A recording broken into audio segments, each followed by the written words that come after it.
Assalamu alaikum wa rahmatullahi wa barakatuh. Thank you for watching my course on how to recite the ayah of salawat correctly. So first things first, we're going to learn what is a haraka. What is it? What does it mean? And why is that so important? Now, why are we learning this? The reason is because if you watch the intro lecture, we said that this course is going to be mainly revolved around three pillars. Those three pillars are how long to stretch each letter, certain letters based on what is around those letters, pronunciation of heavy letters and light letters. So for us to know how long to stretch each letter, we need to first define a unit of time. So how long is long and how long is short and so on. And that is exactly what a haraka is. So by definition, one haraka is the time it takes you, for example, to say take a letter and if you add a fatha to it, for example. So one haraka is defined as the time it takes for you to say ba. That's one haraka. One haraka is the time it takes you to say ba. Now, harakas usually they occur in certain numbers. So there's 1, 2, 4, and 6. And inshallah, we'll look at real life examples as well. So we just said one haraka is the time it takes for you to say ba. Similarly, two harakas is the time it takes you to say ba and ba together. So that would be ba is two harakas. A real life example would be from the basmallah. So the first ayah of the Quran, we say Bismillahir Rahmanir Rahim. Rahman, Rahman, man. So that man, the meme, alif, and the fatha on it, we stretch it for two harakas. And the time we should be stretching it for is the time it takes you to say ba and ba together.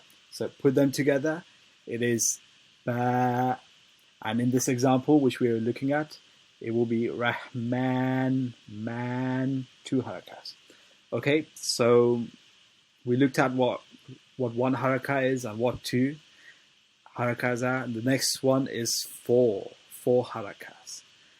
And it is literally exactly the same as the previous. The time it takes you to say four harakas is the time it takes you to say one haraka multiplied by four. Maybe I'll make this bigger so you can see my hands better. I'll move this to the side. I'll put it back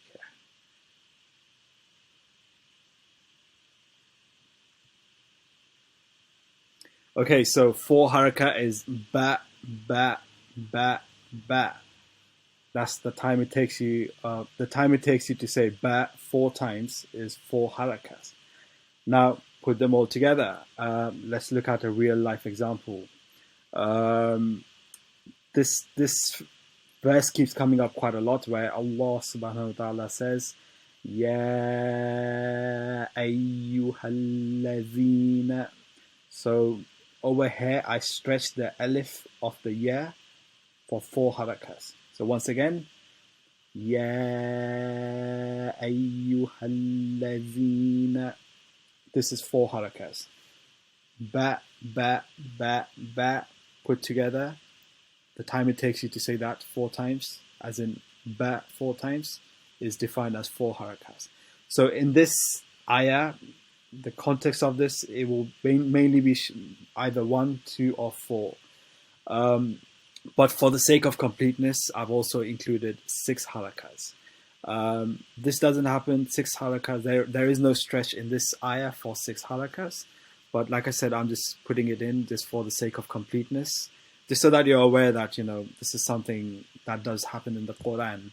And again, it is literally exactly the same as previous. So the time it takes you to say ba multiplied by 6 is defined as 6 harakas. Now, a real life example of this is in Surah Al-Fatiha. In the last ayah of this surah, I've written down the dad and the alif, and there's a shadda on it. So basically, this is something called a mad al-lazim, an obligatory mad, which basically means that you have to stretch this for 6 harakas. It is an obligatory stretch. You don't have an option to do it for 4 or for 2 or for 1 harakas. You have to do it for 6 in the Hafs recitation. So how would you say 6 harakas?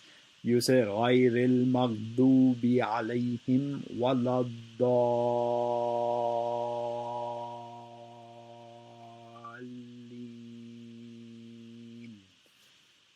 So that was a stretch for 6 harakas. Okay, I hope that makes sense.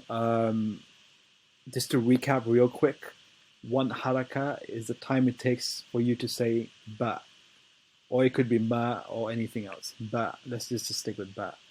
And then every multiple of it is the time it takes you to say those many harakas. So 2 harakas would be ba, ba, and same with 4 and with 6 and so on. So the big question is, how do you keep track of harakas? Because in this verse we are looking at, there's a variation between 1, 2, and 4 harakas of stretching. So how do you know how do you keep track basically of which haraka? So essentially, from what I've learned, there are 2 methods. The second one is the one I learned from my teacher directly. First one is I learned from a scholar, a sheikh from YouTube videos. And I'll put a link to his YouTube video directly. So this I'm referencing him in the comments. So yeah, let's start with the first one, timing method. So I'm just going to open up my phone.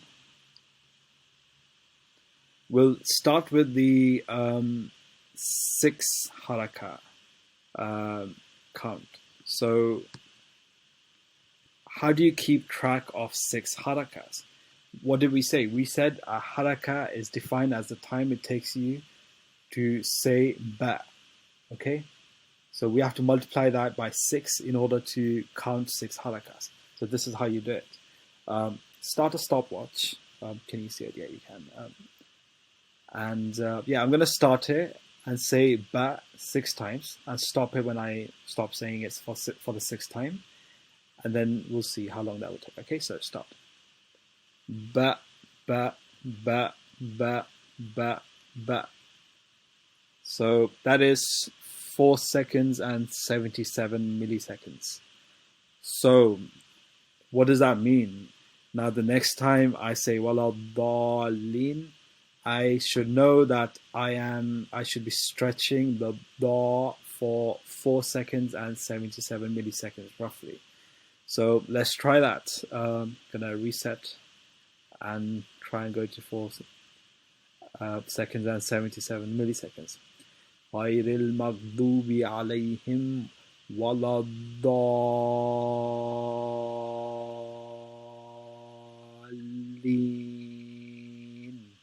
So I did the lean from the 4 seconds, and when it hit around whatever, like maybe it was 30 milliseconds, I'm not sure.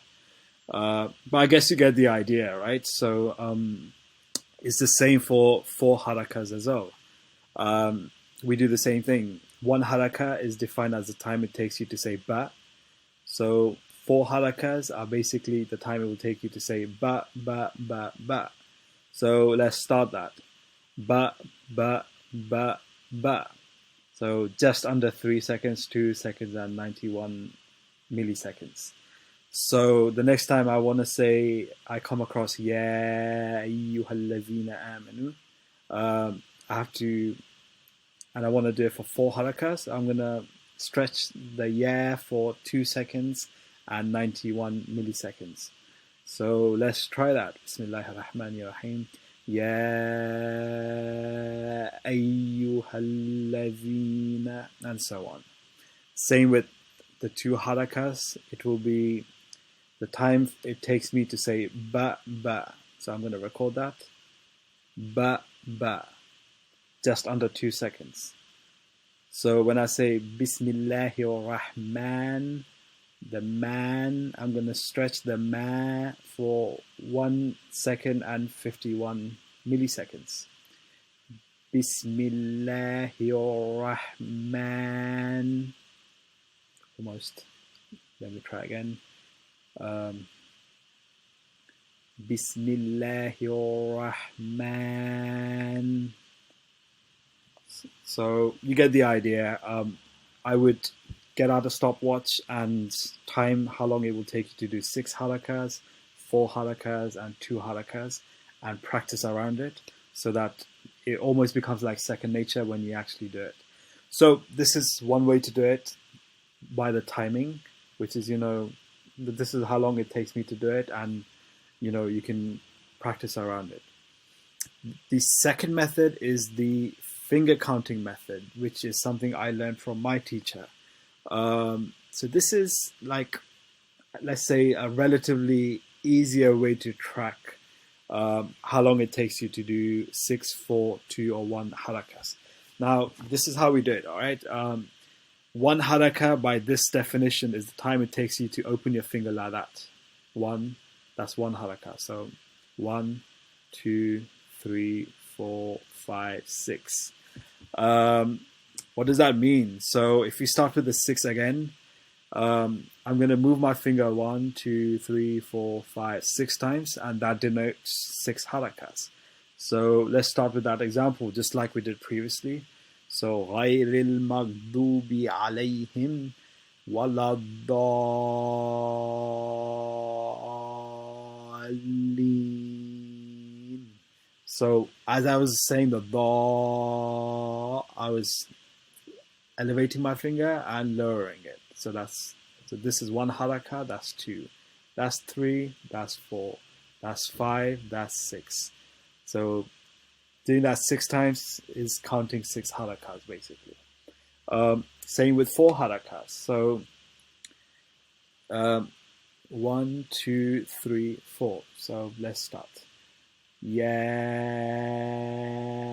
ayyuhallazina, and so on. 2 harakas, same thing. I'm going to do 1, 2. So it's going to be Bismillahirrahmanirrahim.